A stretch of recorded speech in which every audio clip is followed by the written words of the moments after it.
Hello everyone, welcome back to my channel. মন্টির রান্নাঘরে তোমাদের স্বাগত জানাচ্ছি একটা নতুন রেসিপি দেখার জন্য। আজকে আমার রান্নাঘরে তৈরি হবে রোল সামুচা। এই রেসিপিটি কিন্তু খুবই সহজে আর খুব কম উপকরণে তৈরি হয়ে যায়। তো চলো কিভাবে এই রেসিপিটি তৈরি করলাম সেটি দেখে নিই। তার জন্য প্রথমেই একটি বাটির মধ্যে আমি 1 কাপ মতো ময়দা নিয়ে নিয়েছি। তোমরা যেমন পরিমাণে বানাবে সেই হিসেবে কিন্তু ময়দাটা নেবে। এবার এর মধ্যে একে একে দিয়ে দেব হাফ টিস্পুন মতো নুন, দিয়ে দেব হাফ টিস্পুন মতো জোয়ানটাকে আমি হাত দিয়ে একটু ক্রাশ করে নিয়েছি, তারপর এখানে দিয়ে দেব হাফ টিস্পুন মতো কালো জিরে। এরপর এর মধ্যে দিয়ে দেব 2 টেবিল স্পুন মতো সাদা তেল। এরপর খুব ভালোভাবে এই ময়দাটিকে ময়ান দিতে হবে, যতক্ষণ পর্যন্ত না মুঠমুঠ হয়ে আসছে ঠিক ততক্ষণ পর্যন্ত কিন্তু এটিকে ময়ান দিতে হবে। আমরা নিমকি বা কচুরি বানানোর সময় ঠিক যেভাবে ময়ান দিয়ে থাকি ঠিক সেভাবেই কিন্তু ময়ান দিতে হবে।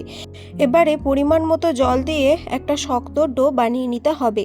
আমরা রুটি বা পরোটা করার সময় ঠিক যেভাবে ময়দাটাকে মাখি ঠিক সেভাবেই কিন্তু এটিকে মেখে নিতে হবে।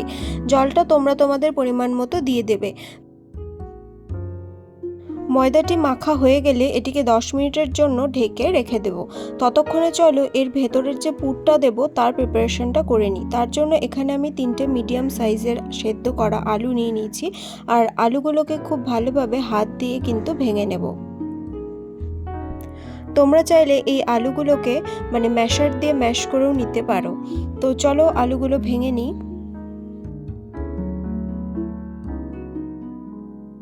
যারা মনে করছো শুধু আলুর স্টাফিংস দেবে না, তারা কিন্তু এই রেসিপিটাতে আলু পনির একসাথে ম্যাশ করে তার স্টাফিংসও কিন্তু দিতে পারো।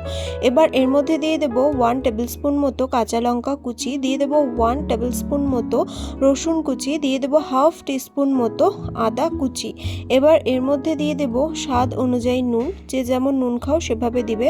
এবার এর মধ্যে দিয়ে দেবো ভাজা মশলা। এখানে আমি ধনে, জিরে আর শুকনো লঙ্কা আর একটুখানি মৌরি খুব ভালোভাবে ড্রাই রোস্ট করে সেটিকে কিন্তু গুঁড়ো করে নিয়েছি।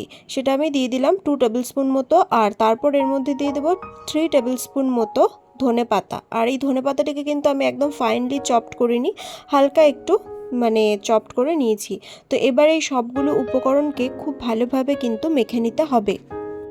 তো দেখো আলুটা কিন্তু মেখে নেওয়া হয়ে গেল। এবারে যে ডোটা মাখিয়ে রেখেছিলাম সেই ডো থেকে 1 কাপ ময়দার ডো থেকে আমি কিন্তু 2টো গুলি করেছি।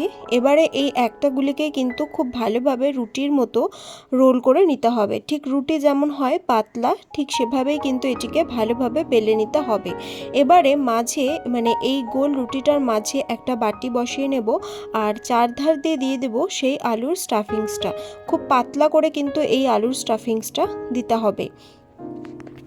তোমরা যদি এই রেসিপিটি স্টোর করে খেতে চাও তাহলে কিন্তু এই আলুর পরিমাণটা খুব পাতলা করে দেবে, আর যদি তোমরা সন্ধ্যার মুখরোচক হিসেবে এটিকে খেতে চাও তাহলে এই আলুর পরিমাণটা তোমরা একটু মোটা করেও দিতে পারো। আর একটু যদি পাতলা করে দাও তাহলে কিন্তু এটিকে 1 মাস পর্যন্ত তোমরা স্টোর করে খেতে পারবে। তো এবারে মাঝখান থেকে এই বাটিটাকে উঠিয়ে নেব, তারপর একটি ছুরির সাহায্যে খুব ভালোভাবে কিন্তু এই রোলটিকে কেটে নেব। আর এখান থেকে এই একটা রুটির গোলা থেকে কিন্তু 16 থেকে 17টা এরকম রোল কেটে নিতে হবে। ঠিক পিৎজা যেভাবে কাটে 3 কোণাভাবে, ঠিক সেভাবেই কিন্তু এটিকে কেটে নিতে হবে।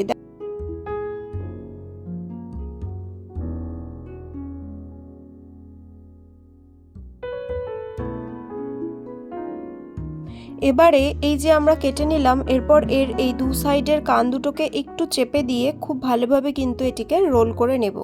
তাহলেই কিন্তু এই রোল সামুচাটা একদম তৈরি হয়ে যাবে, এর শেপটা একদম তৈরি হয়ে যাবে। তো দেখো কিভাবে আমি রোল করছি, ঠিক এভাবেই কিন্তু এটিকে রোল করে নিতে হবে। এই একইভাবেই কিন্তু আমি বাকি সামোচা রোলগুলোকে তৈরি করে নেব।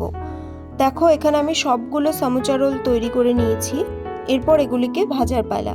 তার জন্য কড়াইয়ের মধ্যে কিছুটা পরিমাণ সাদা তেল গরম করে নিয়েছি। এই রেসিপিটি সাধারণত প্রায় ডুবো তেলেই কিন্তু ভাজতে হবে। তো আমি এবার এই সামোচা রোলগুলোকে দিয়ে দিলাম। আর তোমরা খেয়াল রাখবে এই তেলটি যেন খুব বেশি গরম না, হয়।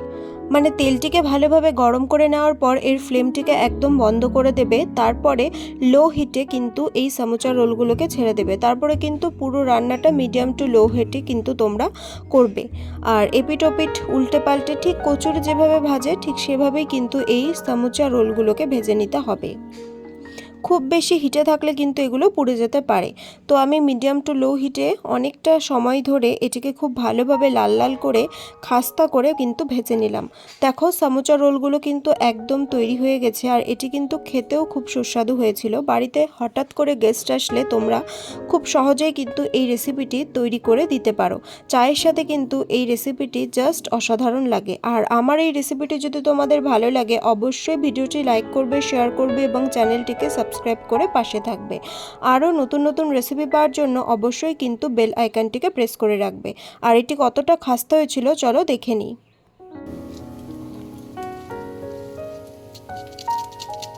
আজ তবে আসি, থ্যাংক ইউ।